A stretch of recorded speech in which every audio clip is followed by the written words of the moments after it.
अब यो मान्यता हाम्रो के छ भन्दाखेरि 10वटै औँलामा शङ्खको निशान छ भने चाहिँ हैन, 10वटै औँलामा शङ्खको निशान छ भने व्यक्ति एउटा राम्रो योगी हुन्छ, राम्रो धार्मिक क्षेत्रमा लाग्ने मान्छे हुन्छ हैन, वा मन्दिरको पुजारी हुन्छ भनेर पनि लेखिएको छ। भनाइको मतलब समग्रमा यस्तो मान्छेले राम्रो काम गर्छ, सिधा सादा काम गरेर जीवन जिउने हुन्छ, एउटा राम्रो पारिवारिक हैन मध्यम वर्गीय जीवन उसले जिउँछ, एकदमै प्रगति नि गर्दैन, एकदमै दुःख पनि पाउँदैन भन्ने अर्थ लाग्छ। 10वटै औँलामा शङ्ख छ भने सामान्य वर्गको मान्छे हो भन्ने अर्थ लाग्छ।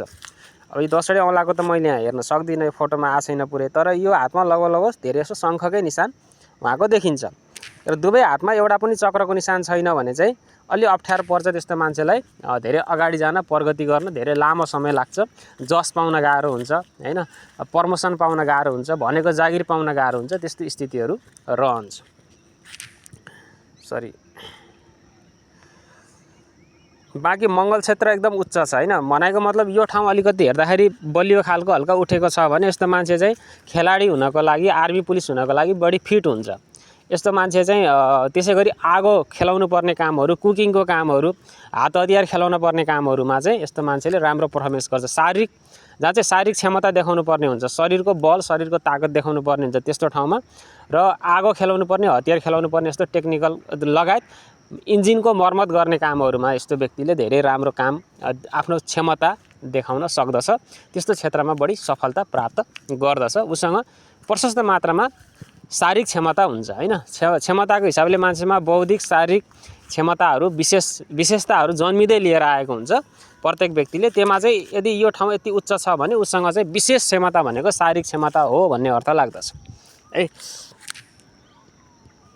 बाँकी यो रेखा तपाईँको यहाँसम्म पुगेको छ, यसको सिधा अर्थ हुन्छ आयु लामो छ, लामो आयु बाँच्नुहुन्छ। चोरी औँलासम्म हृदय रेखा पुगेको छ भने एकदमै लामो आयु बाँच्ने खालको व्यक्ति हुन्छ, मनकारी हुन्छ, धार्मिक क्षेत्रमा पनि यस्तो मान्छेले राम्रो कार्यहरू गर्छ, मनको सफा हुन्छ भन्ने, र अरूको हित चाहने हुन्छ, अरूको भलो गर्ने खालको हुन्छ।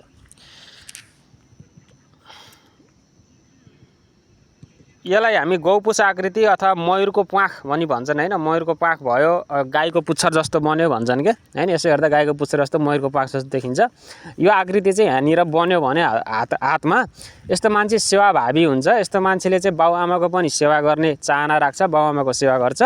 र अर्को कुरो, यस्तो मान्छेले चाहिँ फ्लर्ट पनि गर्छ हैन, मतलब केटी जिस्काउने, श्रीमती जिस्काउने काम पनि गर्छ भन्ने छ के, मतलब रोमान्स पनि गर्छ, लभ अफेयर पनि गर्छ भन्ने रहेको छ है। यसको अर्थ यति नै हो, सेवाभावी हुन्छ, बाउआमाको सेवा गर्छ, र मतलब कोही हुन्छ जिस्काउनै नसक्ने केटाहरू नि हुन्छ हैन, जिस्काउने बानी नै हुँदैन कतिको भने, यतिको चाहिँ छ भने व्यक्ति आफ्नो श्रीमती वा प्रेमिकालाई जिस्किने क्षमता भएको हुन्छ भन्ने हो है, कुरो त्यस्तो हो। बाँकी तपाईँको यो चाहिँ ठ्याक्क मेरो जस्तै छ, मेरो पनि यहीँबाट छेडेर यसरी भागिरहेको छ एउटामा, उहाँको पनि यस्तै छ हैन। नर्मली अब यो भनेको चाहिँ लामो आयु बाँच्ने एउटा निशानी हो हैन। र अर्को चाहिँ तपाईँको प्रारम्भिक जीवन अलिकति दुःखपूर्ण, कष्टपूर्ण बिताएको हुनसक्छ, मान्छेले बाल्य अवस्थामा बिमारी भएको हुनसक्छ, अथवा मर्दै बचेको हुनसक्छ भन्ने अर्थ यसले दिन्छ। त्यति धेरै शुभ चाहिँ मानिँदैन यसरी जानुलाई है। बाँकी मुन माउन्ट बलियो छ भनेको मतलब मनको बलियो हुन्छ, मनैदेखि बलियो हुनुहुन्छ, मन एकदमै बलियो छ, र मन बलियो भएको मान्छे भएको हुनाले नर्मली हिम्मत हार्ने खालको मान्छेमा पर्नु न उहाँ। सो मन एकदमै बलियो छ, मानसिक क्षमता र शारीरिक क्षमता दुइटै एकदमै बलियो भएको हुनाले जिन्दगीमा जस्तै हार्डवर्क गर्नु परे पनि, जस्तै अप्ठ्यारो ठाउँमा जान परे पनि उहाँले त्यो फेस गर्न सक्नुहुन्छ, त्यहाँ जुझ्न सक्नुहुन्छ, र त्यहाँ केही गरेर देखाउन सक्नुहुन्छ।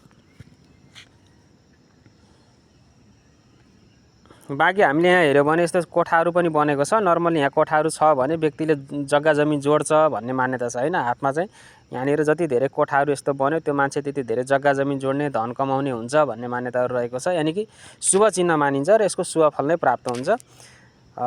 ल यसलाई यति नै गरे है त। बाँकी धेरै जसो औँलामा उहाँको शङ्खको निशान नै छ।